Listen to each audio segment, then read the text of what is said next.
How you guys doing? Good morning. Pretty good. Um, What do you I got have for a us? I have a specific question that I've been battling with daily on these charts. Okay. And it revolves around discipline. So Oh, for example, today, right? Relative equals lows were swept. Asian low was swept inside of a 4 hour busy, and then we had that displacement at the 950 macro, right?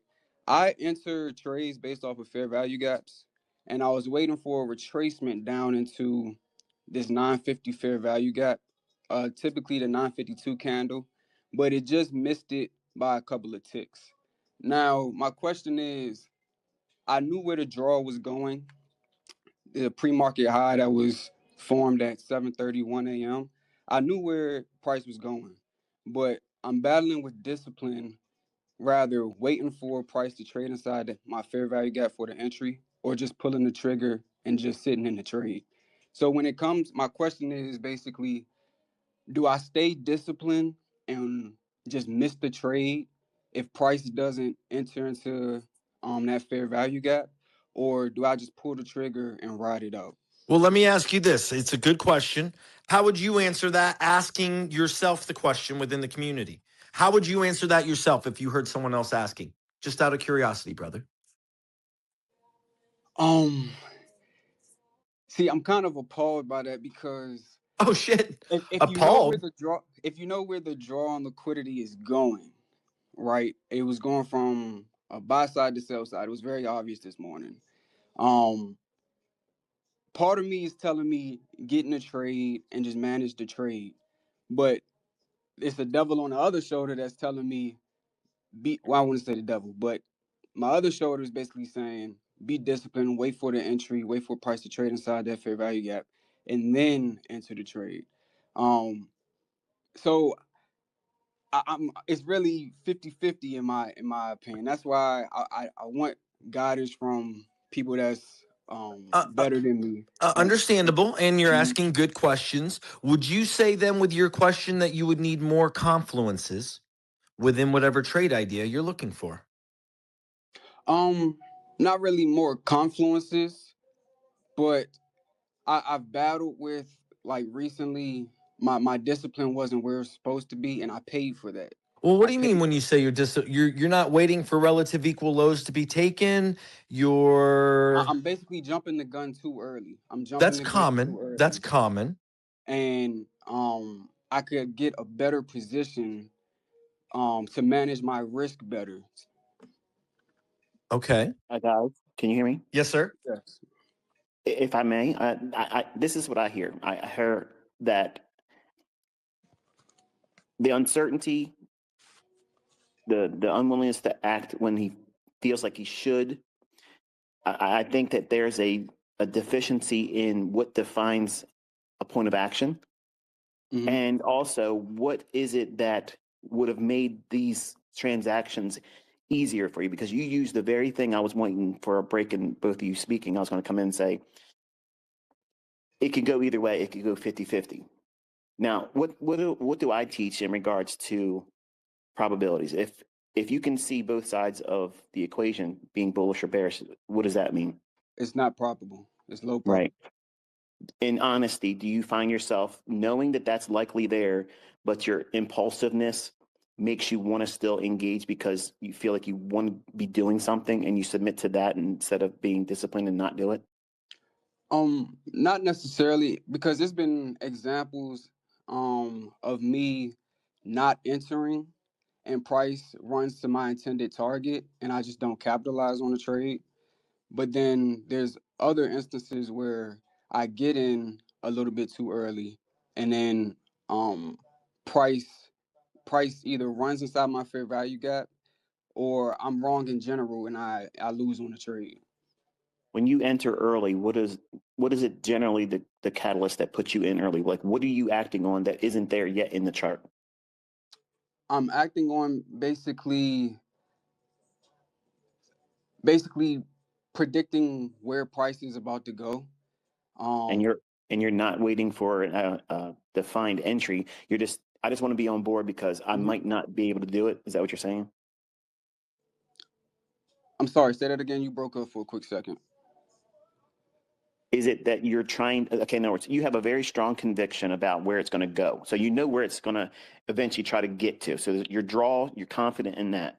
Correct. But do you find yourself just not being willing to wait for a clear, defined PD array to act on and define the risk? And to overcome that, you just simply just plow in there. I'm on board. I'll weather whatever hardships come because I know it's not likely to reverse. It's going to get there. It might be a bumpy ride getting there. Is it kind of like that mindset that's putting you in it? Correct. Exactly. Yep. Okay, so now you just narrowed down your opportunity. What you have to do is you have to come to terms with, yes, I believe strongly that this is where the market's going to go. I believe it's going to get there. I'm willing to submit to it reaching for it. But now I have to find where is it that I'm going to enter? What methodology am I using? Can I ask what it is that you usually try to employ when you do it? Like, what is the PDR you trade off of? What's your entry model? Fair value gaps. Okay. So are you not seeing the fair value gap on the chart yet? Or are you seeing the fair value gap and you're not waiting for it to retrace back into it, then repel price in your favor? Like where are you at in the spectrum of, is it in the chart or it's not there yet? It's in the chart. It's in the chart. I'm just not waiting for it to trade all the way into the fair value gap. So you're opening yourself up to a larger measure of drawdown for fear that it may not trade to it and then you miss the move. Correct. Okay, that is an easy thing to overcome. Number one, you have to spend more time collecting old price runs. Go back to the old data on hindsight and see how many times fair value gaps do the very thing you're fearful of. It's rare. It's very, very rare. But when you're new or you're inexperienced with using these concepts, it forces you to feel like, I know it's going to go there. I know it's going to go there and it's going to be real fast and I'm going to feel defeated because if it goes there and I didn't get in, I failed. That's not failure. You had the draw right. And when you go in your journal and you say, I got this right. I didn't have the opportunity and the experience yet to participate on the entry because where you're at in your skill set and your development, there's nothing wrong with that. You cheerlead yourself. But what I think you're doing is you're being extremely hard on yourself. And as men, we do this. You're expecting to be perfect right from Jump Street. When you have enough to know where the market's going in your favor, where it's going to reach for, there's potential, there's profit there if you capitalize on it. So what you're fearful of is you haven't seen it enough times do the very thing I teach that it does. And that's just a matter of submitting to hindsight data, not trading, then tape reading, watching it. That's the key. Not entering on a demo, not doing a combine, not doing an evaluation, not trading a prop or live funds. Submitting to the idea that I'm going to watch this and I'm going to read every single candlestick as it happens. I'm going to watch every ebb and flow and tick that creates and watch it breathe and come into existence. And then when it expires, it goes to another candle. You submit to that uncertainty of what that next tick is going to bring. How is it going to work with the previous candles? Is it going to go back up into up close candles when it's bearish? How much does it go into that up close candle? You need to train yourself to feel that uncomfortable uncertainty. And then what happens is you have adopted a new mindset that's alien to you. You might agree with what I'm saying, yes, it makes sense. It doesn't make any sense to you. It doesn't really make sense to you until you go through it and you submit yourself to it and you see that the benefits of having done so. You're not shaken, you're not rushed. There's no reason for any of you to feel like if I got an idea where it's going to go, I have to get in. I have to get in right now. Because if anybody else was saying that, and you have conquered this issue that you have right now, that's easily fixed. It just takes a little bit of time and effort. You'll get past it. But if you heard anybody else saying that, you would be scratching your head saying, bro, what you're doing is you're just impulsively jumping in because you're afraid to miss the move. You're chasing the dime and not the rhyme behind why that story is going to unfold. You're not letting your model dictate your actions. You're trying to be smarter and faster than the model you are supposing you're employing. You're only using half of it. So if you go into battle, okay, and you run out there and you have the best of a sword and the best of a shield, and it's time to go out and fight now. It's time, and you run out there, but you brought your sword, but you left your shield. How effective are you going to be? You're going to be able to thwart every attack and parry everything that's given to you? No way. You're going to get cut up and someone's going to get you. You have to have a shield. The shield is your self-control, your risk management. You have to define that. You have to know what that is. By you not waiting for the fair value gap to actually trade back up into it, you have an uncertain amount of risk that you're fearful of, which compounds that necessity about, I need to be in there. But you're admitting that, subconsciously you're doing this, by the way, you're admitting that whatever this trade does in pain, I'm going to take it. I'm not a wimp. I'm not going to tap out. I know it's going to go there. They're not going to shake me out of it. I know it's going to go there. Now, apply that same measure of conviction if you waited for price to get up into the fair value gap, know exactly where to place your stop loss at, and then hold that same measure of confidence and conviction once the model presents itself, and then you submit to the whole delivery when it runs there. That is better than sex. It's better than anything else out there because you have conquered yourself. You've conquered your fear. You conquered the uncertainty. You conquered what if anybody really knew what I was feeling while I was in this? And if they knew how I felt right before I pushed the button to get in, even though there isn't any real entry in there, you would feel ashamed and embarrassed. It removes all that stuff. And you feel empowered. You feel strong. You feel centered. You feel balanced. You don't feel any kind of impulsiveness. And I went through a lot of that in the beginning. I went through so much of that. And I wish I had what I'm talking to you with, because I would have immediately implemented it and I would have stuck with it. And I would have said, this is the way to get there, because there is no other way to get there, because there is no other way. You continue to keep doing what you're doing, nothing's going to change except for the greater measure of uncertainty, regret, frustration. You're pushing your target of consistently profitable farther away by doing what you're doing. Can you see that? Yes, I can, sir. Okay. So now that you have a plan of action and what to do, it's up to you whether or not you're going to submit to it. If you don't do it, nothing's going to improve. It's going to get worse because you're going to have more time doing this, which is not following the model, which is not doing what it is that you should do. But because we're like cavemen, I'm going to get in there right now. I feel like I got to just get in there and do it. When you have to remind yourself there's rules. There's rules you have to engage. There's rules of engagement. And by waiting for this clear advantage is what it is, you know why you're entering, when you're entering, and how it's going to afford you a measure of risk that you're easily accepting. Because your stop loss, if you enter with a fair value gap, is going to be way less in terms of stress and monetary risk, because it's defined by one tick above candlestick number one or below the low of candlestick number one if it's bullish. But you have to submit to old data, trick yourself into thinking that you gained that experience by doing it by your annotations in your journal. Talk it up. A lot of guys don't want to do it because they think, oh, it's a fraud, it's a scam. It's nobody's going to get anywhere by doing it. I'm telling you, every one of my students that make millions of real dollars did this, and half of them resisted me in the beginning. I can show you if they were honest and said, hey, let my emails, let my letters I mailed to you, video conference calls, let that come out publicly. And you would see them crying, weeping. I hear you say it, but I just don't do it. I just don't do it. And I said, when are you going to do it?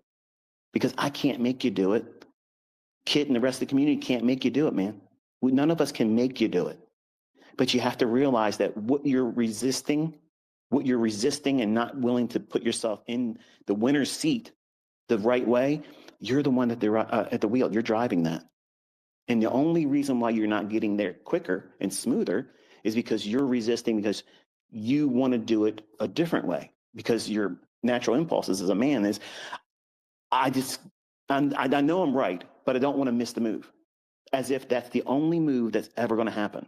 And that's the reason why I teach on these lower time frames, because there's so many opportunities to prove to yourself that you don't have to be right every time. You don't have to take every single trade. You don't have to force yourself into the trade to get that run to that draw liquidity you're so passionate and confident it's going to hit. It's easy to feel like you have to do more than what's necessary. And as men, we have to dial that stuff back. I hate to say it, but that's exactly the reason why women make better traders. They don't have this tendency to be right about it. They don't care. They're in there. This is what the rules say. This is how I'm trying to make money. The framework on this setup is this is how much money I can make. So where am I going to define the risk? Well, the model says this is where I'm entering. This is where the stop loss goes. How many contracts can I afford to trade within that parameter? They put the trade on and they wait. They wait. We have a hard time as men doing that because we have no problem standing in front of a moving train. I'll play chicken with train all day long. It doesn't usually lead to a longevity in life, but we're willing to do that. And you're trying to stand in front of a train and say, okay, I'm going to anticipate this happening. I'm predicting the future. I know it's going to happen there. But now you're inviting the very toxic things of how much drawdown are we going to have to go through. And then what happens is any drawdown becomes exaggerated and you feel it bodily. You feel it. It's not just like, well, this is uncomfortable. No, you feel it. Your heart palpitations will happen. You'll start breathing heavy. And if there's anybody around you love and cherish, you're going to victimize them. You're going to be short with them. Don't talk to me. Or if you do talk to them, you're going to be mean to them because you think they're like a vampire stealing your attention, and that attention being stolen from you worrying about how much risk you're going to have to take on is going to now cause that problem in your relationship. And that compounds into what? Better, easier trading? No way. So what you're doing is you're in this vicious cycle that a lot of men go through. They do this thing over and over and over again. And go back to what was taught. You have to know what you're looking for and entering on. The benefit is it removes all the uncertainty of where risk is. It removes the wrestling match of, I have to get in right now because I'm going to miss the move. You don't fear that because you've seen enough of these happen that every single day there's dozens of these setting up. Dozens of them. And if you know that this is the frequency in which they occur, where's the necessity for you to just plow in there because I got to get in there? It's removed by that. So the common denominator is, and this is what I may be wrong, but this is what I'm hearing from you, okay? And you tell me if I'm wrong. It's okay. I can accept it if I'm wrong. I hear someone that's passionate about what they want to do, and they believe in what they're learning, but they're not forgiving enough in themselves to allow themselves to develop patience in a process through a protocol of action by utilizing the implementation of the fair value gap that you're trying. You say you're interested and you see them, that's your model, but you're not actually using it. So if you are not using it, it's not your model. Your model is chasing price, withdrawal, and liquidity. And hey, look, there's people out there that make money doing that. But are they comfortable? Are they living a long life and healthy? They got cortisol pumping through them all day long. Their organs and their blood vessels are getting screwed all up and their health is diminishing. That's what I did as a 20 and 30-year-old. I did that. And that stuff wears you down. And it's an easier way of doing it. And you have to let yourself do it this way. Here's the fair value gap. It's there. I cannot, in good conscience, call myself a fair value gap trader and utilize this as an implementation of entering, framing my risk, and then participating in that price run. I'm strongly passionate about. I know it's going to go there. I got the convictions that says that this is going to go there, but I can't enter until it goes in the other direction of where I think it's going to go. So I'm going to be selling short when price goes up, and I got to know exactly where that's going to end. That's the fair value gap, and I have to know exactly where my stop loss is going to be. That's one tick above the candlestick number one. If I get stopped out, I don't fear it because if it drops back down below the fair value gap and then taps the bottom of it again, I'm going to enter again exactly right there and put the same stop loss I put in before. If it stops me in, then I'm done. I start another trading day. Isn't that liberating? But we don't look at it that way. We look at it as we failed, we're weak, and I don't have anything to come to social media with. If they saw me do this, they would call me a failure. If I showed this to my wife, my girlfriend, my kids that are looking up at, and all these things, we compound that. We make this out to be something that's not. It's money. When you go to your job, when you run your business, you're doing the same things you did the previous day. You sell something, what are you selling? I don't know, whatever it is you sell. You're going to change your product because, hey, I'm a good salesman. Let me just try to sell everything out there. No, you sell what you know. You sell what you know. And in this model, if you're saying the fair value gap is your PD array, then you have to know that that's what you're implementing your entry on. And you can't do anything otherwise. You can't do anything but that. Does that make sense? Yes, sir, it does. I appreciate it. Not a problem, man.